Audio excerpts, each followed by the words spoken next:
go on to the legendaries, which are actually interesting, and hopefully we will not see any of them. Because I don't like these legendaries. They are super swingy. Let's start with... it's actually hard for me to find all the legendaries, so I'm just going to start with... we're not going to do them in order of how good they are. I'm just going to do them in the order I find them, okay? All right, sure. Let's do that. First that you find. That I find them. So first one is Auctioneer Jackson. Auctioneer Jackson is a 2-mana 2/3. Whenever you trade, discover a card from your deck to draw. Discover a card from your deck to draw instead. So rather than getting a random card from your deck, you get Discover, which is good, but you need to use tradable cards, which there aren't that many of. So it's overall a C. It's like a little better than a Croc. Yeah, Croc is a D+. This is a C. It's whatever. You're not gonna. If you think that it's higher, I don't know. You think you're going to trade a lot more often than you are. Yeah, because it's not just a tradable card. You actually have to trade it. You have to trade it, right? So, yeah, sure.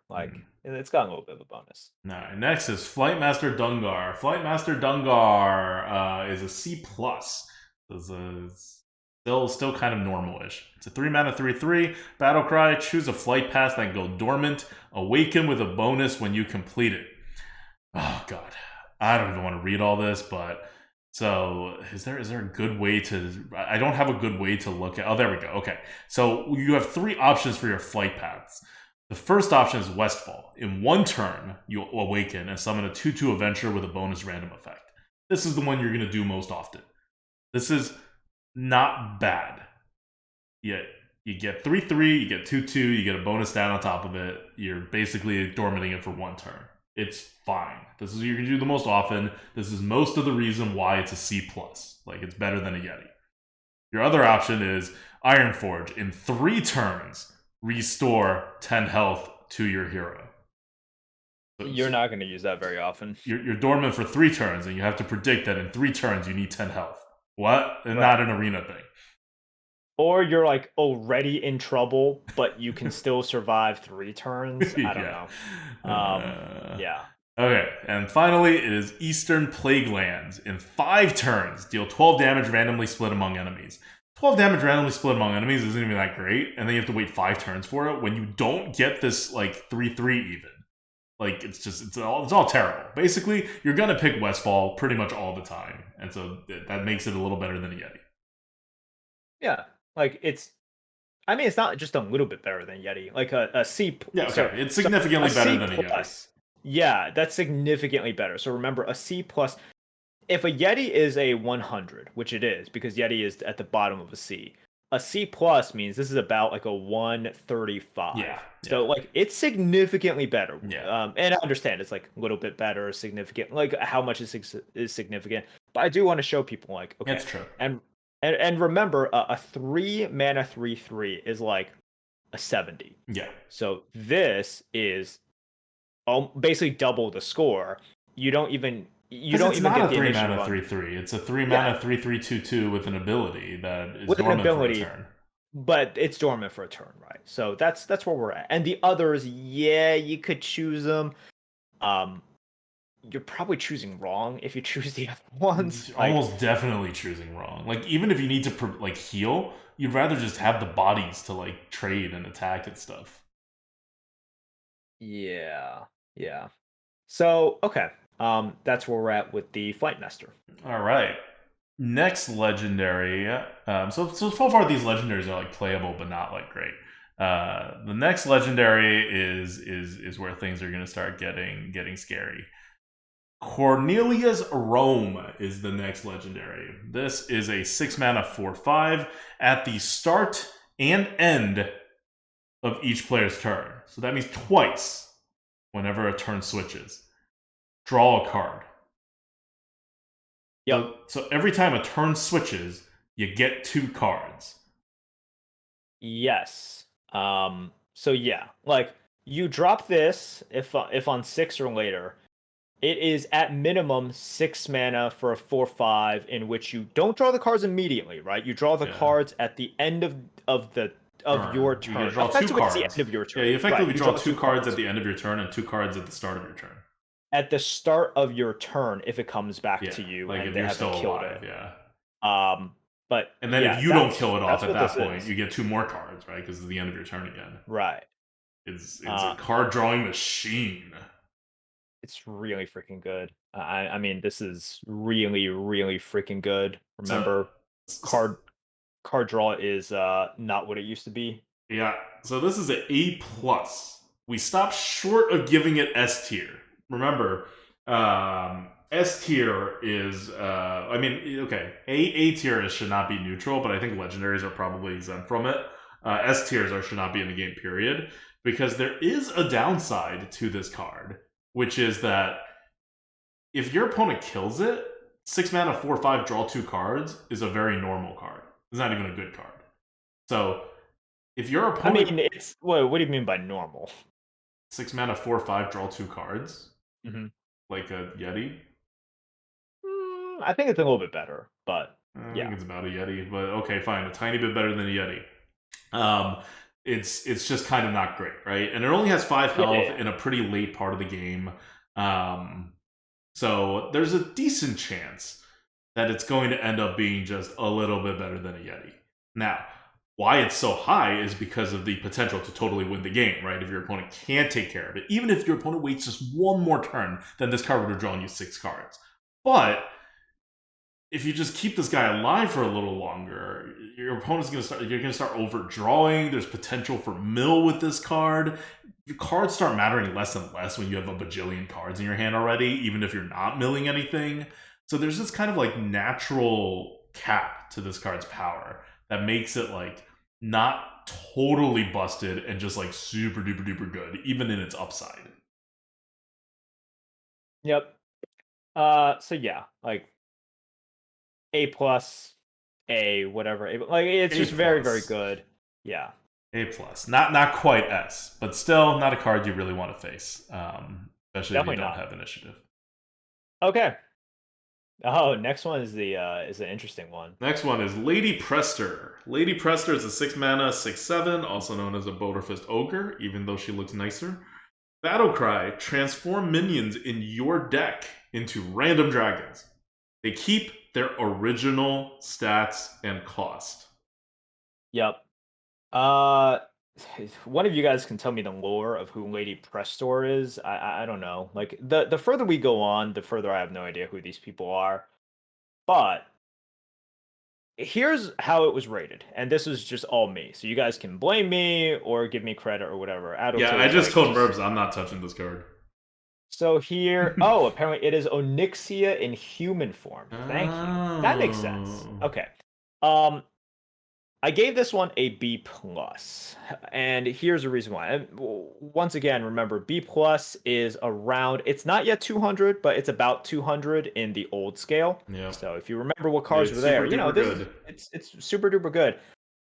I looked at the entire pool of dragons. Now, if you think, man, dragons overall are very good, they are. Now, what is preventing this from being an A or potentially an S? First of all, it's a Boulderfist Ogre. Boulderfist Ogre is terrible. Like, it's really bad. Boulderfist Ogre is not good. You first have to play a Boulderfist Ogre. Then you have to, assuming you're not like drawing on the same turn and whatever, and you're able to play it, the first opportunity for you to do a dragon thing is the next turn. And maybe. it's not guaranteed. It's not guaranteed. Like, maybe. Because they're only transforming minions. Right. So you draw a spell, you don't get a cool dragon thing. You draw a minion, there is a very high chance that it has a good to broken effect, right? You can think of Onyxia, you can think of Ysera, right? You know, you can think of Alexstrasza, all of these good core ones. You got some that are just like okay, and you got some that are just plain bad, you know? Now, that's not very high, because if that were high, this would not be a good card. But the problem, I think you're starting to see it. It's like, you got to play the Boulderfist Ogre. The next turn, there is a high chance that you draw a minion, and within there is a high chance that it is a pretty good effect. Now, what is the chance that that effect is something that you need / really want to do that turn, right? For example, you might get like, I don't know, like the Onyxia one, but you already have a board, so you're like, well, this doesn't make any sense, or it's not as good. And then if you get a bad one, well, okay, you played Bulrufus Ogre, you get a bad effect, and then the game You goes can't on, play and it. then yeah, you can't really play it. And keep in So mind, these effects aren't just bonus effects. They replace whatever the hell effects you had on your minions. So if you had like a 5 mana 4/4 that did something, it's not like you have a 5 mana 4/4 that does something and then also does whatever this dragon does. It loses its ability. So this replacement ability has to be that much better than the original ability. And the replacement ability could be like almost nothing, right? Like Nozdormu comes out, right? yeah, so that's really the problem. Like, okay, if we were, if we didn't, if we were just doing core set and kind of like Skullman's Academy and all of these, that would be better. Because I forget exactly which set it is, but like you also introduce like the dragon that summons a 2/1 poison for your Oh opponent. You're yeah, introducing the Hungry dragon. Dragon. Oh no, not Hungry Dragon. God, what was it? No, I forget. I forget. no, Okay, no. yeah. The whatever Uh poison huh. Uh thing. huh. But there is also some dragons for that are just like, for example, if you get like a Dragon Ball Scorcher, even when it's like okay, you're like okay, well that's not like the bomb I need, right? Yeah. So I need to draw my next minion for something. At the end of I looked at everything. I like did a little bit of napkin, kind of like not math, but trying to figure out. I'm like B plus. There you go. That's where we are. B plus. All right, that's Lady Prestor. Next up is, and keep in mind for like legendaries, B plus is like fine, but it's not like broken, right? Like even There's too many Cornelius broken Roame, legendaries. yeah, Yeah, there's too even many broken Cornelius Roame legendaries. is just like it matches the top legendaries. It's not like striking new ground. When you with the broken legendaries, and remember this is an almost 200 score card. The problem is that like if you want to get above a 200, you better do something number one immediately, with somewhat of a certainty, Yeah, and that swing has to be really big. like a And battleground battle master. yeah, yeah, sure. And Lady Prestor, it doesn't do anything immediately. And then you're like, okay, well, if I get a little bit lucky here, then I get a little bit lucky there. And then, like, once again, you're only asking to get a little bit lucky after that, which is why it's decent. But there's, if you keep rolling that, like, oh, I just got to win a 75%er, and then a 75%er, and then a 75%er, it's like, you're going to miss. Yeah, Man. you're gonna miss a lot. Yeah.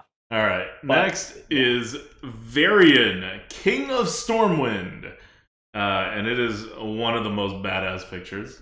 I freaking love this art. Yeah. And the God text is, man, this guy is so cool. Sure hopes nothing happens to him. I have no idea what happens to him, but I'm guessing it's not good. Oh God. Oh no. It's okay. So, Anyway. it's an 8 mana 7/7 with a battle cry. Draw a rush minion to gain rush. Repeat for taunt and divine shield. So you have to have these things in your deck, and if you do, you get a card draw for each of them, and then this gains it. Now, gaining taunt, not a big gain. Gaining rush, a very, very important gain. Gaining divine shield, an okay gain. So well, if you have rush, you definitely want to. Okay, if you have both Rush and Divine Shield, super good, right? Like that's what you're hoping Yeah. for, both Rush and Yes. Divine Shield. Mhm. But that involves you in your deck still having a Rush and a Divine Shield, and there Yeah. are not that many Divine Shield minions in the game, period, in neutral. And a lot of the rushes, especially the big rushes, just exited with Skullman's Academy. Yeah. So you're actually not going to hit this that often. Like you're gonna hit something probably. You're almost certainly gonna hit a taunt. But you're going to like miss almost always on Divine Shield and like a good amount of time on the rush. Because you can't just have it in your deck. It has to be like currently in your deck. So if you have like a rush or two rushes, but you happen to draw them before you play this 8-drop, you're kind of screwed. And otherwise, like even if you have a rush and a divine shield and a taunt, then it's like kind of tempo, right? Like you get a little bit of tempo out of it. But if you miss any of them, then it's anti-tempo. which means Yeah. you don't want to play it on 8 unless you have all of it. So if you don't have all of it, it just kind of gets worse and worse, and then you run more of a risk of drawing what it is. So in Arena, this is kind of an iffy card. This is like it seems like it's a powerful card and it's Varian, but I did not like it all that much, and it ended up gave it a C, which is just like a little bit above a Yeti. I agree with that. And because I also looked at the first thing you want to look at once again, don't be kind of don't tunnel vision and get used to the amount of rushes that we've had in our decks. So many are leaving. So many rushes are leaving with Scholomance and with Ashes of Outlands. So when you like the fact that like if this doesn't have rush, that's really bad. And yeah, some people are like, whoa, wait, are you guys forgetting the fact that you get to draw the cards? No, no. You're drawing the cards. Once again, guys, I understand that if it doesn't get the effect, it is because they don't draw the card. Okay, I am understanding this. All right, we I get this because look, I am making the connection here that in order for them not to get the effect, that means you don't have it. That means you didn't draw it. But that's the entire point. So yes, when you draw it, it is very good. And once again, one of the problems is for 8 mana and the 7/7. You need the rush. You need these things. If you don't have it, like, okay, if you guys want to know what is an 8 mana 7/7 taunt worth, I don't know. How many cards would you have to draw to be worth 8 mana? 2. You have to draw 2 cards. The 8 mana 7/7 taunt that draws a card is like a D. Maybe a D plus. Probably a D. Yeah. This is a C. Something like that. Because it's going to do that, and then sometimes it's going to get that rush, and every now and then it's going to get the Divine Shield, but like not frequently. Like, this is also going to be one of those cards where, like, look, if you're 25 picks in and you've been able to just, I don't know, get like higher amount of rush, higher amount of Divine Shields in your deck, and also especially if you're playing like Paladin, right? Yeah, if you're playing Paladin and you have like a lot of Divine Shields, and then so all you have to worry about is the rush and everything. This could swing wildly, like this score. We're just talking about on average. So look, if you want to come to me and be like, "Oh, Merps, you were so wrong. Like, look how good this was," and I would ask, when did you make the pick? What did you have in your deck already? But on average, like the numbers, the numbers just don't work out here. And for this one, it's not just sort of like a how are you using it kind of thing. It's just a on average, this is how many things your deck will have. Yeah. This is how you're going to draw at this time. How bad is it if you don't hit? Like, right? Look, and if this really bad if you don't hit. If this is an 8 mana 7/7 that guarantees you draw 2 cards and gains rush and taunt, this will be better. The problem is you're going to hit that way less frequently with this. Way less frequently than you hit the extra Divine Shield for the draw on the Divine Shield. It really centers on the rush, and there is not that much rush left in the game. There's just not that much rush. So people are saying like, oh man, but isn't it like a better Warbear? Warbear always has Warbear rush. Has rush. Right? This one doesn't have rush. The whole problem is this card does not have rush, like half the time, more than half the time, probably more than half the time.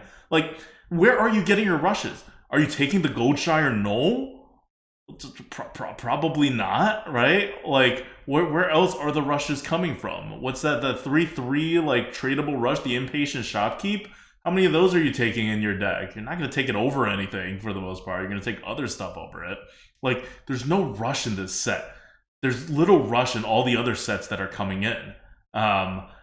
Your class rushes, by the way, are not all great. And if you want to look at core rushes, neutrals. Yeah, they're also not great. You have Emerald Sky Talon. Yep. You have Red Gill Razorjaw. How often are you drafting Sky Talons and Razorjaws, right? So, like, think about rushes and why you think that every deck has rush right now. In chat, someone's talking about the 8/3 rush with Divine Shield, Gilnean, Royal Guard. Yeah, that's not a good card. If you're drafting that, that's not good. That's like an okay card at best.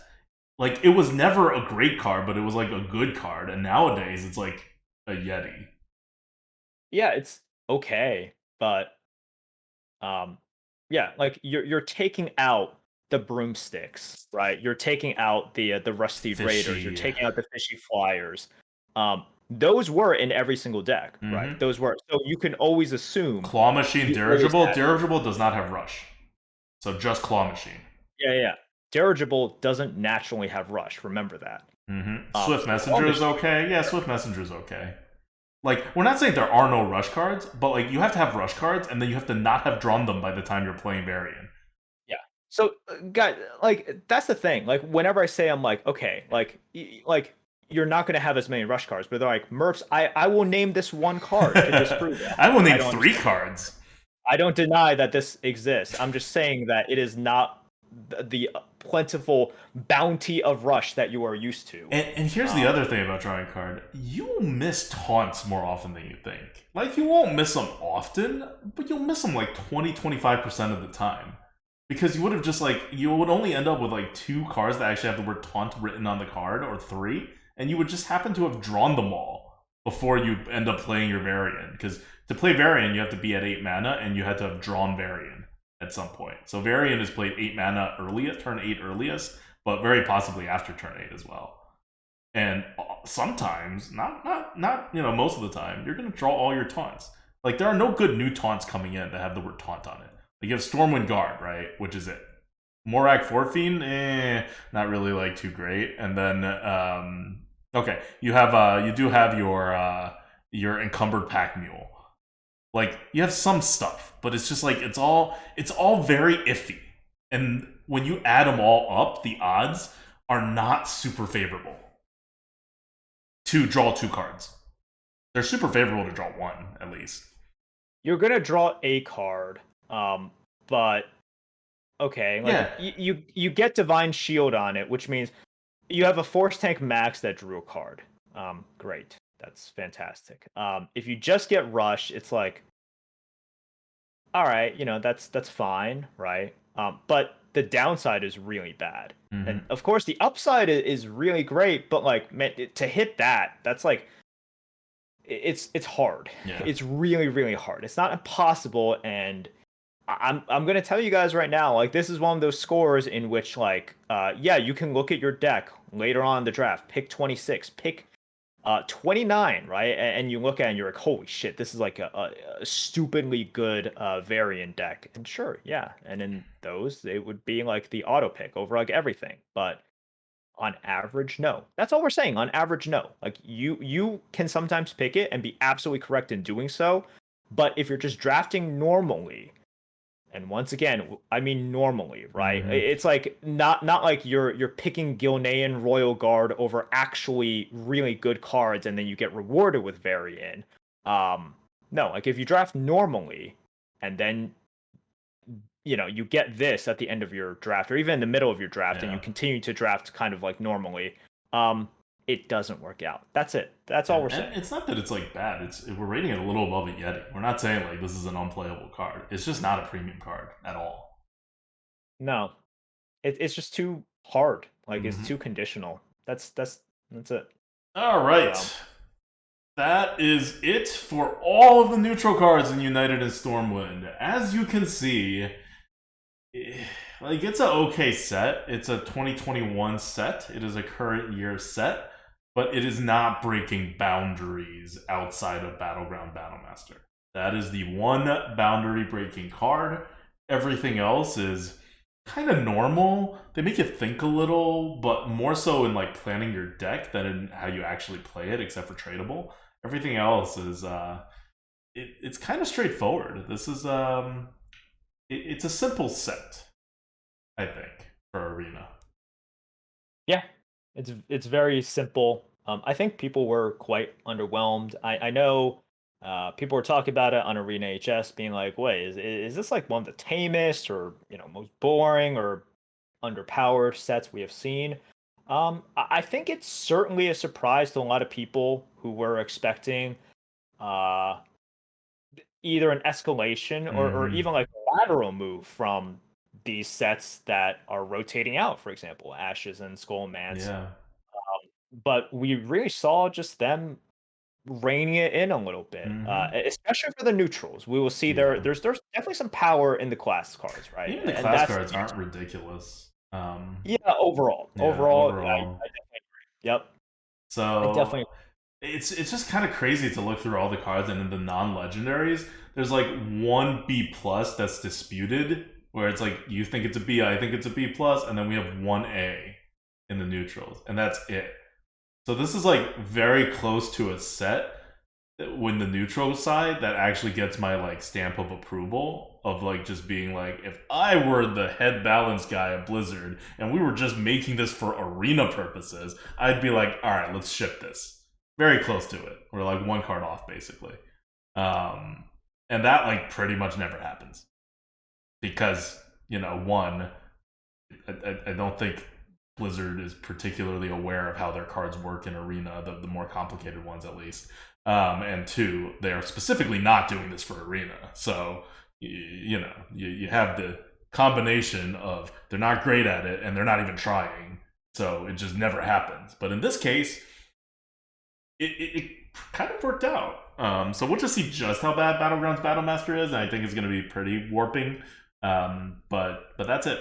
This kind of reminds me really of that Giggling Inventor era where you had Giggling Inventor, which was like terrible. And Battlegrounds Battlemaster is not Giggling Inventor. Giggling Inventor would be S tier. For the time. Unnerved.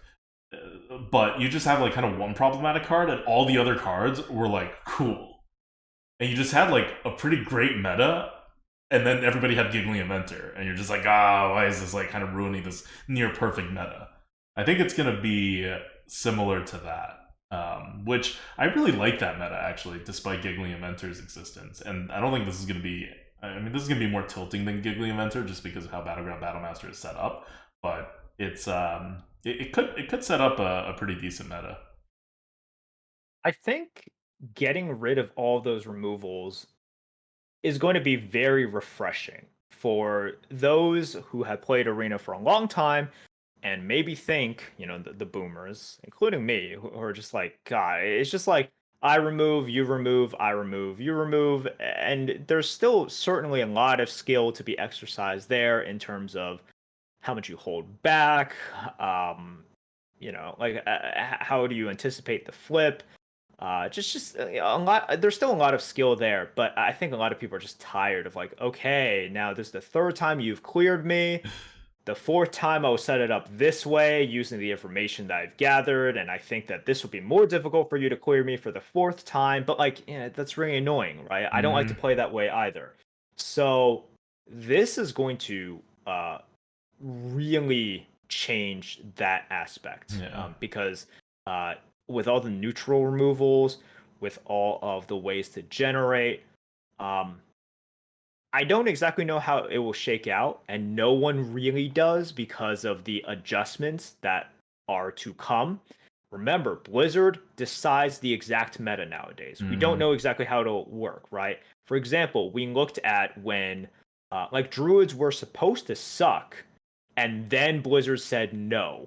They said, no, you're always getting Arbor Up / Mark of the Lotus. You're always getting these things. And then Druid was like, okay, that means I will always get on the board, and they can't stop me. Like, I will just win.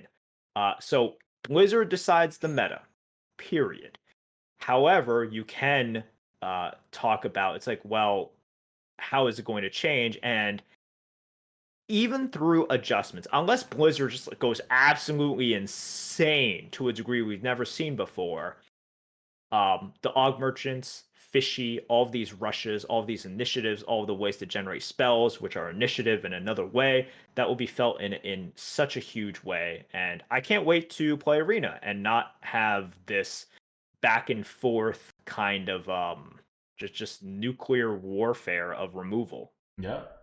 There's a reason this is the first time when we do one of these expansion previews that the meta preview was on the rotation itself and not at all on United and Stormwind. There's good cards in here. They're not what's going to shape the meta, except maybe Battlegrounds Battlemaster. What's going to shape the meta is Ashes of Outlands and Skullman's Academy not being in there. And like Merp said, it's exciting, especially if you're Merps and you're like an aggro tempo player. Like this is like the best thing you can ask for. They got rid of buckets though, and that was like the Yeah. death of true aggro. Even without true aggro, you can at least play like heavy tempo, like fast tempo, which is still a much different feel than what we've been dealing with. We'll see. All right. Let's give some shout outs before we end this segment and move on to class cards. Okay. You thank people. I thank people. All right. Well, I'm going to give a shout out to all of the mods here on Twitch, whether you're actively modding right now or you do so at other times, as well as all of our Twitch subs. And a reminder to those watching on YouTube or listening on the Lightforge podcast, that Amazon Prime subs, if you're not using it on other people, are free to you and money to us.